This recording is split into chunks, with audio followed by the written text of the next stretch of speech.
किसान बहन भाइयों नमस्कार। आज बुधवार है और बुधवार का दिन पशुपालकों के लिए रहता है, लेकिन इससे पहले हम आपको जानकारी दें पशुपालकों की, इससे पहले जानकारी देते हैं खबरें खेती की। निर्यात सौदे होने से गेहूं के अच्छे दाम मिलने की उम्मीद। नेचुरल रबर के आयात में करीब 50% की बढ़ोतरी और कपास की पैदावार 356 लाख गांठ होने की संभावना। नमस्कार, मैं हूं कुसुमलता। खेती किसानी, कृषि विज्ञान और सरकारी योजनाओं से जुड़े समाचारों के सेगमेंट खबरें खेती की में आपका स्वागत है। अब खबरें विस्तार से। देश में इस साल गेहूं के रिकॉर्ड उत्पादन की संभावना को देखते हुए निर्यातकों ने निर्यात सौदे करने प्रारंभ कर गेहूं खरीद शुरू कर दी है, जिससे गेहूं उत्पादक किसानों को अच्छे दाम मिलने की उम्मीद है। किसान भाइयों, मॉनसून की मेहरबानी से देश में इस साल गेहूं के रिकॉर्ड उत्पादन की संभावना है। इस स्थिति को देखते हुए निर्यातकों ने गेहूं की खरीद के साथ गेहूं निर्यात के सौदे करने प्रारंभ कर दिए हैं। निर्यातकों ने उत्तर प्रदेश और गुजरात से करीब 1.50 लाख टन गेहूं के निर्यात सौदे अप्रैल माह के लिए किए हैं और गेहूं खरीदकर बंदरगाहों पर पहुंचाना शुरू कर दिया है। कृषि मंत्रालय के एक वरिष्ठ अधिकारी के अनुसार विश्व बाजार में गेहूं के दाम 270 से 280 डॉलर प्रति टन चल रहे हैं। रूस और यूक्रेन में गेहूं की नई फसल जून तक और ऑस्ट्रेलिया में अक्टूबर तक आएगी। ऐसे में गेहूं के निर्यात में बढ़ोतरी होगी। विश्व बाजार में गेहूं की कीमतें मई-जून में भी 270 से 280 डॉलर प्रति टन बनी रहने की संभावना है। गेहूं निर्यात सौदों में वृद्धि होने से गेहूं उत्पादक किसानों को इस साल गेहूं के अच्छे दाम मिलने की उम्मीद है। देश में खपत के अनुरूप उत्पादन न हो पाने से बीते साल रबर के आयात में काफी बढ़ोतरी हुई है। रबर बोर्ड के अनुसार वित्त वर्ष 2013-14 के दौरान नेचुरल रबर के आयात में करीब 50% की बढ़ोतरी हुई है। किसान भाइयों, इस साल देश में हुई जोरदार बारिश से जहां खाद्यान्नों के उत्पादन में बढ़ोतरी हुई है, वहीं ये बारिश रबर उत्पादन पर प्रतिकूल असर डाल गया। केंद्रीय रबर बोर्ड के अनुसार देश के रबर उत्पादक राज्यों में अत्यधिक बारिश होने से रबर उत्पादन प्रभावित हुआ। इसी का नतीजा है कि वित्त वर्ष 2013-14 के दौरान देश में रबर का आयात 49.3% बढ़ गया। रबर बोर्ड के अनुसार इस अवधि में करीब 3.24 लाख टन नेचुरल रबर का आयात किया गया। पिछले वित्त वर्ष 2012-13 में नेचुरल रबर का आयात करीब 2.17 लाख टन रहा था। बोर्ड के आंकड़ों के अनुसार आलोच्य अवधि में उत्पादन 7.6% घटकर 8.44 लाख टन रह गया, जबकि वर्ष 2012-13 में करीब 9.13 लाख टन रबर का आयात हुआ था। भारत में नेचुरल रबर का आयात मुख्य रूप से इंडोनेशिया, वियतनाम, मलेशिया और थाईलैंड से किया जाता है। देश में इस साल कपास उत्पादन में बढ़ोतरी होने की संभावना है। कृषि मंत्रालय के अनुसार वर्ष 2013-14 में कपास की पैदावार 356 लाख गांठ होने की संभावना है। कृषि मंत्रालय के अनुसार वर्ष 2013-14 में कपास की पैदावार 356 लाख गांठ होने का अनुमान है। मंत्रालय के एक वरिष्ठ अधिकारी के अनुसार देश में इस बार कपास के उत्पादन में करीब 14 लाख गांठ की बढ़ोतरी होने की संभावना है। कृषि मंत्रालय के अनुसार वर्ष 2012-13 में 342.20 लाख गांठ कपास का उत्पादन हुआ था, जो इस बार बढ़कर 356.02 लाख गांठ तक पहुंच जाने की उम्मीद है। विदेशी बाजार में कपास की कीमतों में सुधार आया है, जिससे कपास उत्पादकों को कपास के अच्छे दाम मिलने की उम्मीद है। घरेलू बाजार में बढ़िया क्वालिटी की कपास की आवक कम हो गई है, जिससे घरेलू बाजार में भी बढ़िया क्वालिटी की कपास की कीमतों में तेजी आने की संभावना है। भारतीय कपास की क्वालिटी अच्छी होने से इसके निर्यात सौदों में भी बढ़ोतरी होने की संभावना है। मौसम में अब गर्माहट आ चुकी है और ये फसलों के लिए काफी फायदेमंद है। तो आइए अब लेते हैं मौसम की जानकारी। मौसम विज्ञान विभाग के अनुसार पश्चिमी हिमालयी क्षेत्रों में गरज के साथ बरसात होने की उम्मीद है। इसी तरह पूर्वोत्तर के राज्यों मणिपुर, सिक्किम, मिजोरम, नागालैंड के कुछ इलाकों और ओडिशा, छत्तीसगढ़ में अगले 24 घंटे में गरज के साथ बरसात हो सकती है। ये लो और बताओ। बस। अरे ये क्या भैया जी, बस इतनी सी रासायनिक खाद? किसानी छोड़ रहे हो क्या? किसानी नहीं, नादानी छोड़ रहे हैं। मिट्टी की जांच कराई है। अब तो लालाजी जितनी जरूरत है उतने ही उर्वरक खेत में डालेंगे। हाँ, किसान भाई आज ही अपने जिले की नजदीकी भूमि परीक्षण प्रयोगशाला में मिट्टी की जांच जरूर करवाएं और मिट्टी में पोषक तत्व, नमी व पौधे के विकास को देखते हुए केवल जरूरत के अनुसार ही पोषक तत्व डालें। और हाँ, मिट्टी में गंधक, जस्ता, बोरोन जैसे सूक्ष्म पोषक तत्वों का पता लगाना भी न भूलें।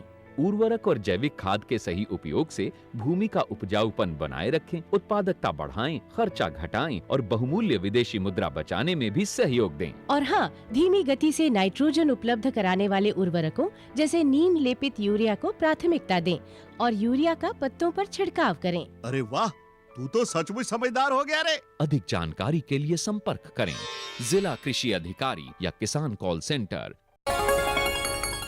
आइए अब देश के विभिन्न मंडियों में जिंसों के भाव की जानकारी लेते हैं, क्योंकि मंडियों में चल रहे दामों की सही जानकारी ही किसान भाइयों आपको आपकी मेहनत के सही दाम दिलवाएगी।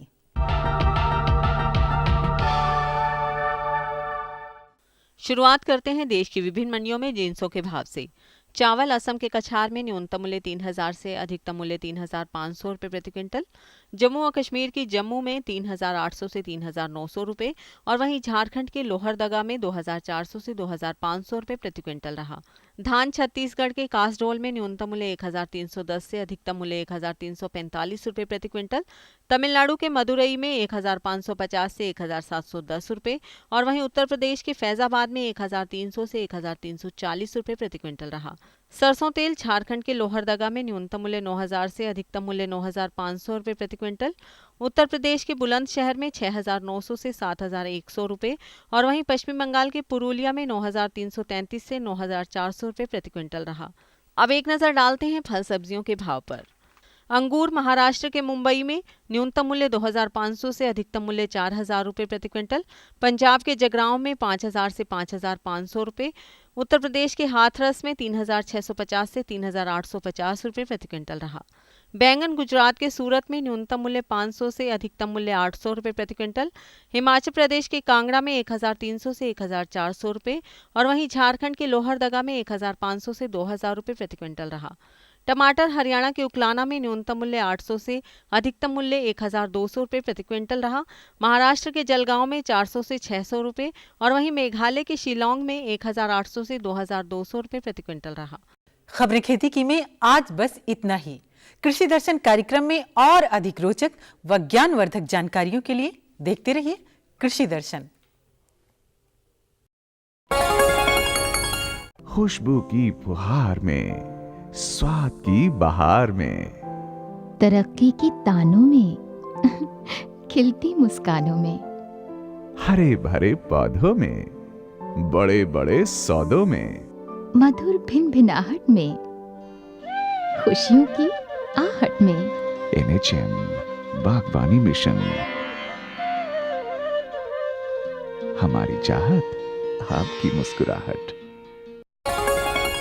किसान भाइयों, आज हम जानकारी देंगे पशुधन साहित्य के बारे में, क्योंकि किसान जो है हमारा बहुत ही जागरूक है और वो पशु पालता है। पशुओं में जैसे गाय है, भैंस है, बकरी है, भेड़ है, मछली है, मुर्गी है, बत्तख है, ये इतनी चीज़ें पालता है। तो इसके लिए किसान को साहित्य ज़रूर पढ़ना चाहिए। अब साहित्य में उसको क्या क्या लिखा है, क्या बीमारी है, उसका किसान को पता लग जाता है।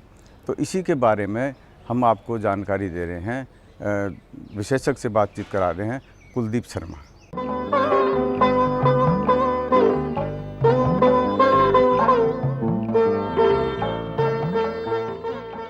अगर हम आपसे कहें कि आपका सच्चा दोस्त, आपके लिए काम आने वाला दोस्त कौन होगा, तो मैं तो समझता हूँ कि सीधा सीधा जवाब आना चाहिए कि पुस्तकें, पत्रिकाएं, पत्र, क्योंकि ये वो जानकारी देते हैं जो आपकी जो कार्य है, यानी कि जिससे आप जुड़े हुए हैं, खेती बाड़ी, पशुपालन, उनके लिए बहुत उपयोगी होता है।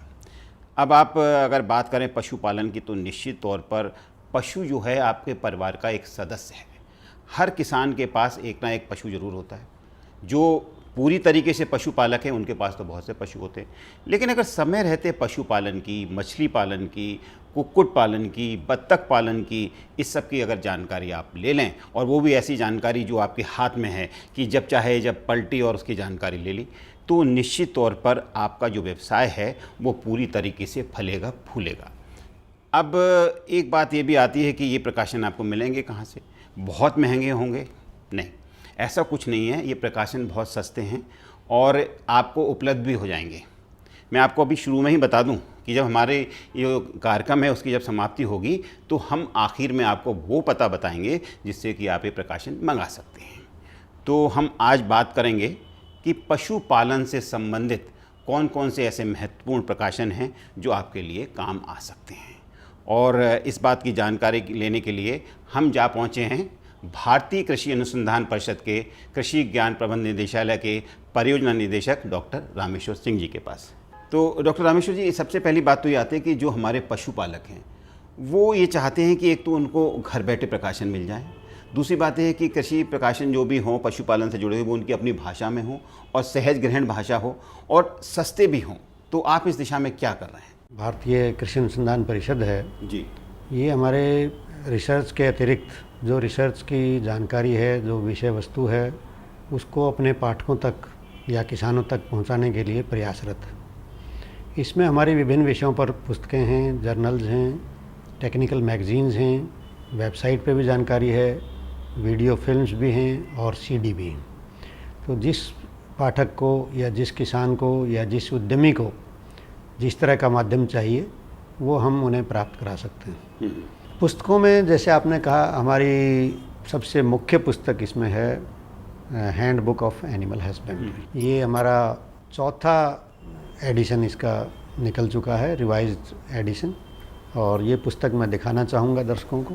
तो ये hand book of animal husbandry हमारी एक अग्रणी पुस्तक है और इसमें हमने कोशिश की है कि इसको हिंदी में भी हम प्रकाशित करें और अंग्रेजी में तो है ही।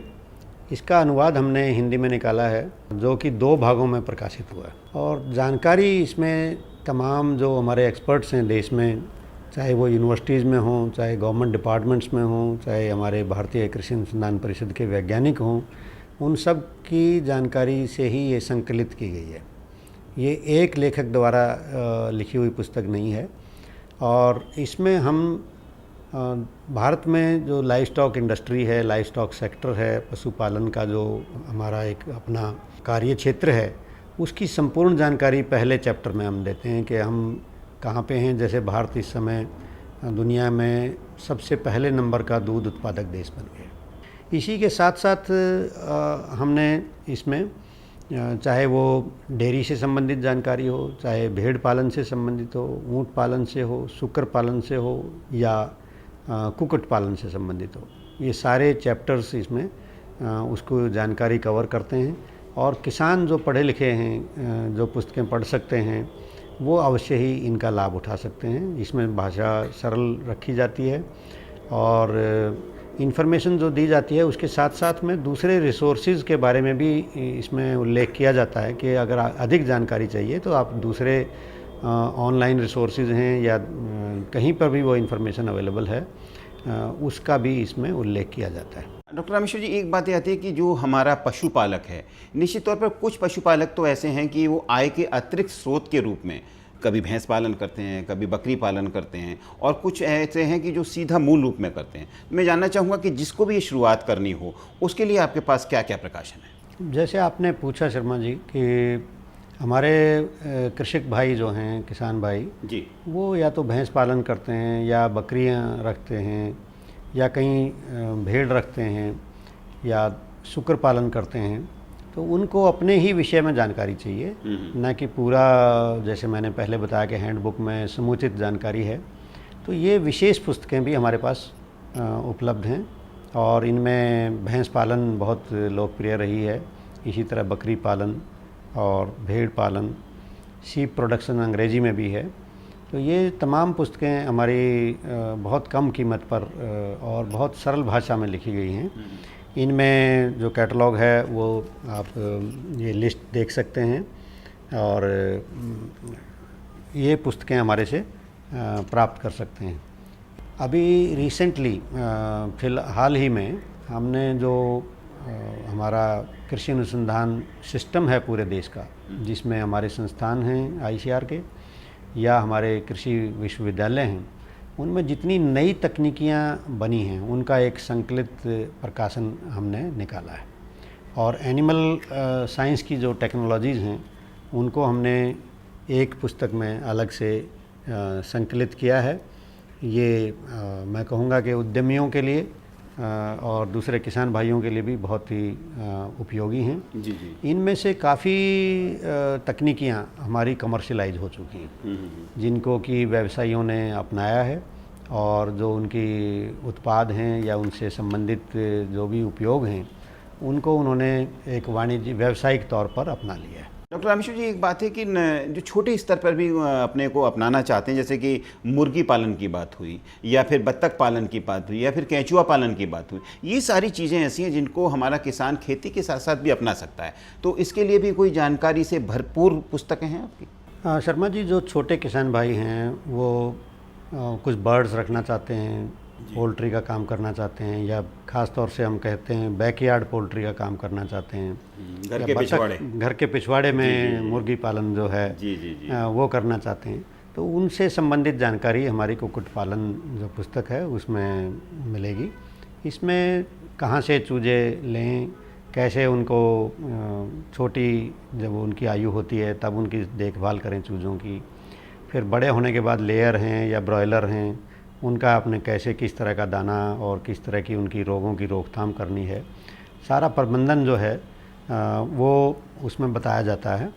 और जितने भी इसके जानकारियां हैं, संबंधित जानकारियां, वो उनमें दी गई हैं ताकि टीकाकरण जो है कि उनका पूरा शेड्यूल टीकाकरण का उसमें दिया जाता है कि किस किस समय पे चूज़ों को या जो भी डक्स वगैरह रखेंगे आप या बटेर पालन करेंगे। इसमें हमारी जो सेंट्रल एवियन रिसर्च इंस्टीट्यूट, केंद्रीय पक्षी अनुसंधान संस्थान है इज्जत नगर में, और प्रोजेक्ट डायरेक्टरेट ऑन पोल्ट्री है हैदराबाद में, और बहुत सारे हमारे जो कृषि विश्वविद्यालय हैं उन सब में जो भी सुविधाएं उपलब्ध हैं वो भी हमारे इनमें सब समाहित रहती हैं। डॉक्टर रामेश्वर जी, एक बात तो ये रही कि ये तो ज़मीन पर किस तरीके से पशुधन से हम सेवा ले सकते हैं और पशुधन की सेवा कर सकते हैं, उससे संबंधित किताबों की बात रही। अब बात आती है थोड़ा ज़मीन के अंदर जाने की। मेरा सीधा तात्पर्य आप समझ रहे होंगे, मैं जो हमारी जल कृषि है उसकी बात कर रहा हूँ कि किस तरीके से मछली पालन है, हमारा झींगा पालन है, इससे संबंधित भी कोई पुस्तकें हैं आपकी? इसमें हमारे पास बहुत सारे प्रकाशन हैं और जैसा मैंने बताया था कि हमारी हैंडबुक ऑफ एनिमल हस्बेंड्री है जो जानकारी लाइव स्टॉक सेक्टर के बारे में या पशुपालन के बारे में देती है। उसी तरह हमारी हैंडबुक ऑफ एक्वाकल्चर है। ये भी हमारा एक एनसाइक्लोपीडिया ही समझिए इसको, कि तमाम जानकारी मछली वर्ग से संबंधित जो भी कृषि कार्य हैं उनके बारे में आपको इसमें मिलेगी। चाहे वो खारे पानी की मछली हो, चाहे वो झींगा मछली हो, चाहे वो रोहू, कतला, मृगल और जो सामान्य कार्प मछलियाँ जिनको हम कहते हैं उनकी जानकारी हो, ठंडे जो वातावरण में लो टेम्परेचर पे जो मछलियाँ पहाड़ों में पैदा की जा सकती हैं उनकी खेती के बारे में जानकारी है। आपको जो समुद्र में केज फार्मिंग का जो कंसेप्ट आया है नया, उसकी जानकारी भी हमारी पुस्तकों में है।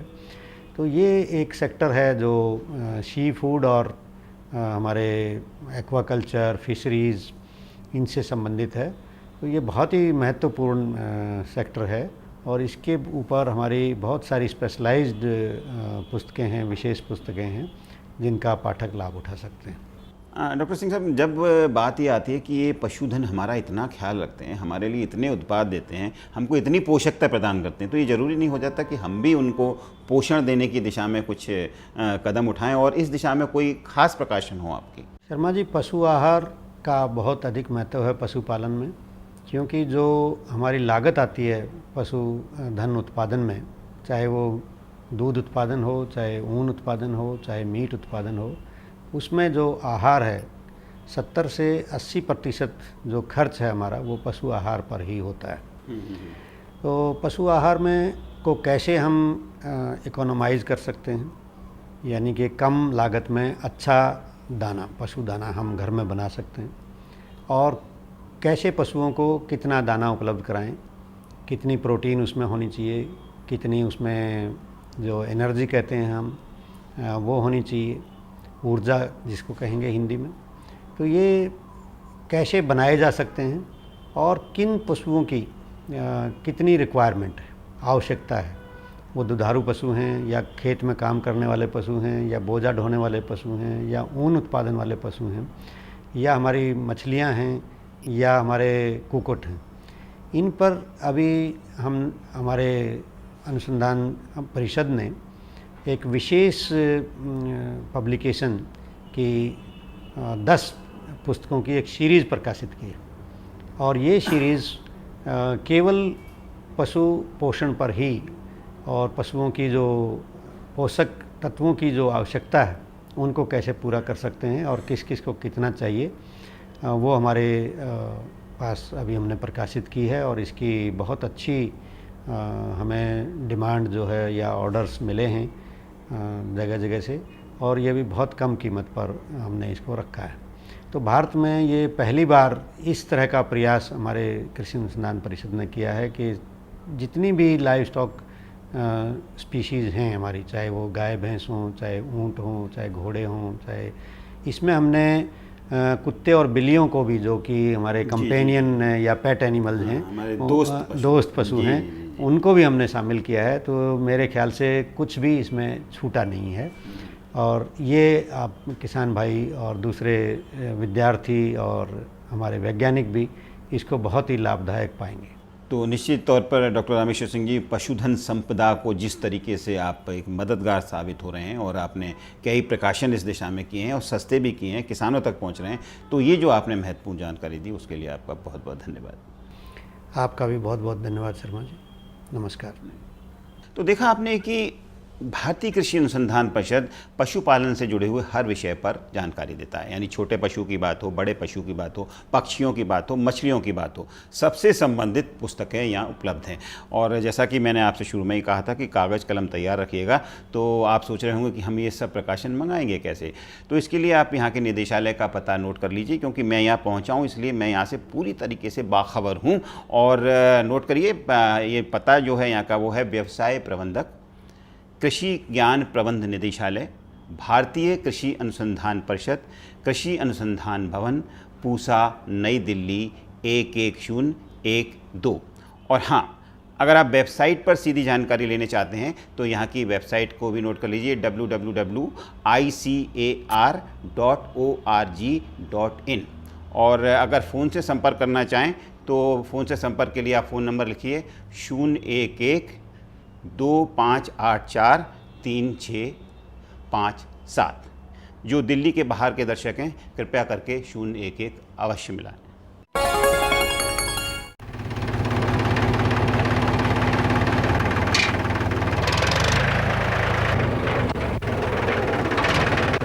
अरे हरकू वाह, बीज, कीटनाशक और आज खाद भी। अरे इतना खर्चा कहाँ से? अरे खर्च की चिंता किसे है, मेरे पास है ये किसान क्रेडिट कार्ड। कार्ड? अरे बैंकों द्वारा जारी इस कार्ड से किसान उसकी सीमा तक की रकम कभी भी बैंक से निकलवा सकता है और खेती बाड़ी की सामग्री कभी भी खरीद सकता है। कर्ज के झंझट से भी छुटकारा, और तो और बिजली के बिलों का भुगतान, डीजल इससे खरीदना और आसान हो गया है। तो हरकू भैया एक कार्ड मेरे लिए भी। किसान क्रेडिट कार्ड के लिए नजदीकी बैंक से संपर्क करें और पाएं ढेर सारे लाभ।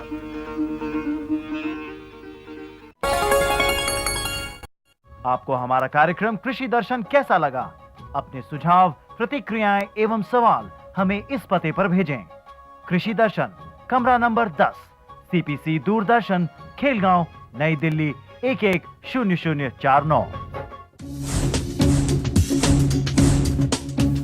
हमारे साथ ट्विटर पर twitter.com/कृषिदर्शन-dd, फेसबुक पर facebook.com/कृषिदर्शन-dd और देखिए कृषि दर्शन अब यूट्यूब पर भी youtube.com/user/कृषिदर्शन-dd। भेजे हमें मेल कृषिदर्शन-dd@gmail.com पर। इसी के साथ कृषि दर्शन का समय समाप्त होता है। किसान भाइयों, नमस्कार।